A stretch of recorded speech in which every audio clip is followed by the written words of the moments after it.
Club Film Review, a novel way to rekindle desire. Hollywood jumps on the grey pound bandwagon with a rather awkward romantic comedy.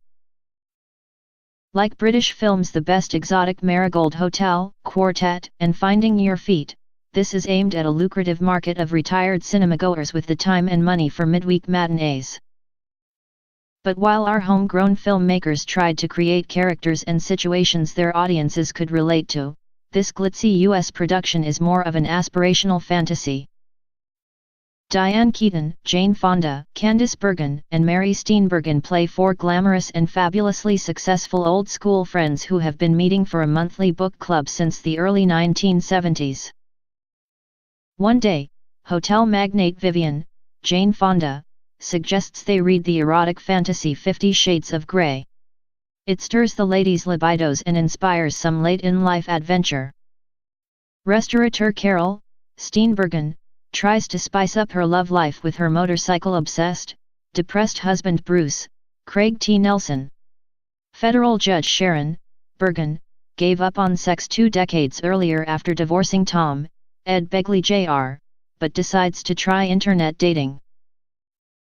The racy book seems to have a more magical effect on Vivien and recently widowed Diane, Keaton, who is wooed by a funny, caring, handsome, multimillionaire pilot, Andy Garcia, who instantly falls for her kooky charms.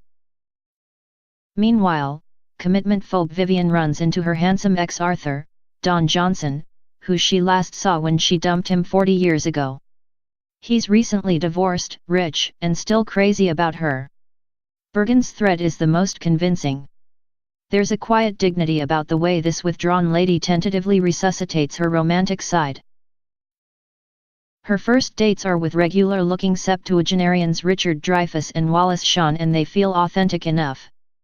But the younger and more photogenic Johnson and Garcia could have walked out of a Mills Boon novel. Book Club is not the kind of film you can take seriously. It offers a gentle diversion, and its 4 leads have more than enough star wattage to keep it ticking over until its wildly improbably finale.